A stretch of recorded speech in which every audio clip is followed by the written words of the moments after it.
script was almost the same. You're up 2 in Tampa, you wound up losing in overtime tonight. You're up 2, they come back and tie, but you find a way to win tonight.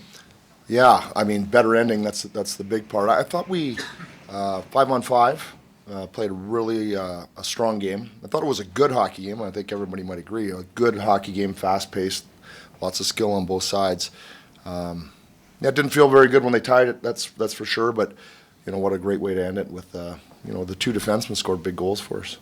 With your PK unit being as good as it is, but as their PP unit as good as it is, how much did you stress, let's stay out of the box tonight more than ever, and then at the end, it gave them an opportunity? Well, it's one of those things that probably stressed it too much because, Really? I mean, we knew that was going to be a key part of the game, and then we end up taking 3, I think, right? Right. And they get 2. The last one counted, last second, as they stepped out of the box. Yeah, so, I thought we did a pretty good job on it until the end. And you give them all they need is, basically 1 second, seam, one-timer. We've seen that goal over and over again by those players. So we did a good job in the PK. That wasn't really the issue. They executed when they had a chance, and they buried. Since you've taken over, we've seen Gavrikov start OT on a few occasions. That's something we haven't seen before. What can you take behind that decision? Jans makes the decision, so he's been here all year. We just trust him to make the decision on who's going to go out, and good thing he did Gavrikov tonight. Seemed like your power play had some chances on their power plays compared to those we had. Yeah, the first one we were really dangerous. I thought Vasilevsky made actually 3 saves, 2 off the 3 one-timers. I don't know if he picked up. He made a great save with his glove on Kevin's second look. So we were really good there. Not so much, our last one in the third period, sometimes you're a little nervous. You're up by 2. You don't attack it as strongly as you should. And, we didn't create much there on that one. Jim, obviously, a couple of wins against Chicago and Minnesota early in the week, but, tonight it's Tampa with their pedigree and, maybe a step up in terms of level of competition. What I'm getting at is, how big is it to pass this kind of test, go toe-to-toe with a team like that, heading into this big road trip that you have coming up? Yeah, I just think the style of game, if I think back, and maybe I'm wrong, but maybe it was the Vancouver game here at home that we ended up losing in overtime, was probably similar to tonight's game. And those 2 games, I guess probably because of the closeness of the score, felt more like playoff-type games. I thought it was physical tonight. I don't know if it looked like that from your perspective, but down on the ice it was fast, it was physical, it was a little nasty at times, had all the elements of a playoff game, and we're sure glad we came out on top. What do you think his mindset is right now? What do you think the team's mindset, the way you're going right now, getting into this last stretch? Well, I mean, it should be good. We're playing some pretty good hockey, so I would think it's good. I think we feel, we went through that stretch where we had the injuries, and slowly but surely you start to get guys back in the lineup. The guys did a great job, dealing with the injuries. And now, you get RV back in, and it just feels like with each addition of those injuries, we just kind of got a little bigger and a little stronger and a little faster.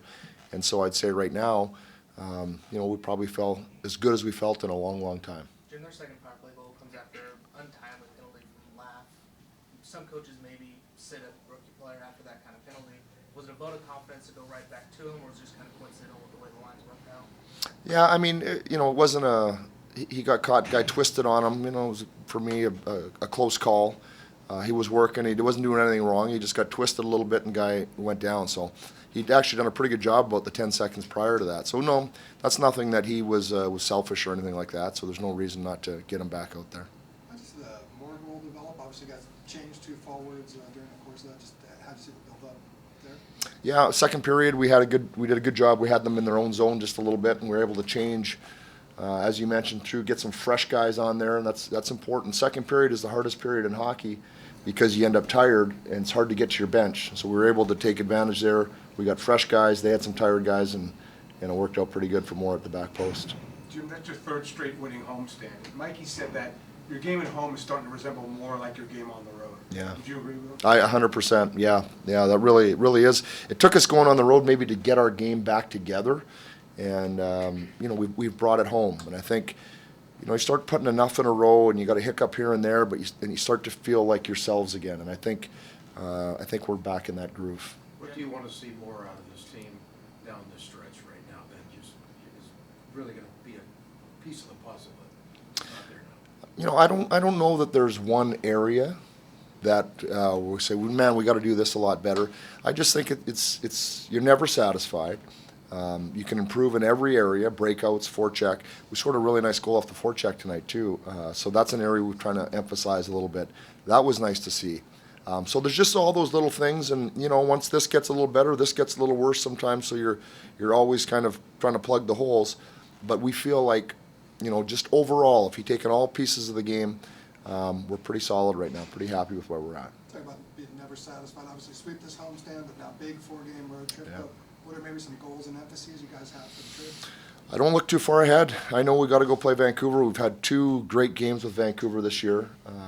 Played very well in Van. They got us here. I thought they played better than us in our building here, and so that's I'm looking forward to that. That's going to be a real good game. Your 2 lefties scored goals tonight. Yeah. Any temptation to move one of them up to the left wing so you won't have to answer 11 7? Yeah, that's right. Good. Yeah. They're goal scorers. No, you know what? We'll leave them back there because they're scoring back there. So that would be probably counterintuitive to bring them back up front. No, there's no no concern there.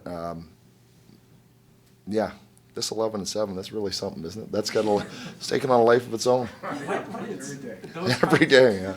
When it's those kinds of goals from defensemen, explosive skill goals, for lack of a better term, does that create a different energy when Mikey's producing that kind of a goal and Vlad obviously winning the game on that kind of goal?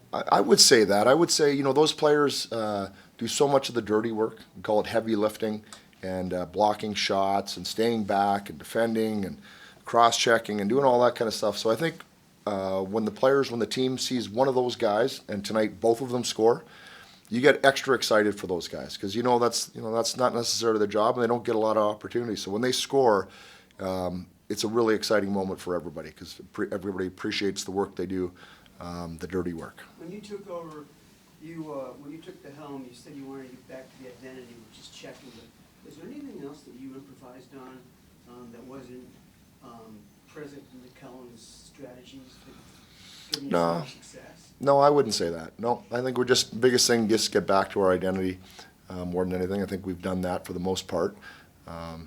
But yeah, we play pretty much the same way. Jim, I'd like to say that you could tell how well Adrian Kempe was playing based on how pissed off the other team was at him. Based on that, it seemed like he had a pretty good game tonight. Is it nice seeing him not just have the production, but that element of getting underneath the other team's skin and kind of frustrating them? Yeah, I think, when he came back from injury, he had been out for, it was only 10 or 12 days, but took a while to get in the groove, maybe a couple games. But since then, and I don't know how many games going back it is, he's been very physical. And I think that's an important part of his game. He's so fast when he's physical, he's on people. That means he's moving his feet. He's engaged in the game, and then, he's been scoring goals lately too. So that's a big part of his game. He has to play that way. Those European players, sometimes you don't expect that out of him. He is built a little differently. He's aggressive, and he's physical, and he's mean. And those are good qualities for a hockey player. Going back to that Mikey goal, we talked to him about it. He said when he saw all that real estate and realized he was going to be leading the 2-on-1, there was maybe a little bit of panic. Was there any panic on the bench when he saw he was going to be the guy leading it? No, I think it was Kevin with him, right? Originally, I thought it'd be nice to get the puck over to Kevin, but he finished it really well. He actually had a nice shot. I got to look at it again, but he kind of twisted his body a little bit. I think he sold it pretty well, and Vasilevsky had a tough time with it.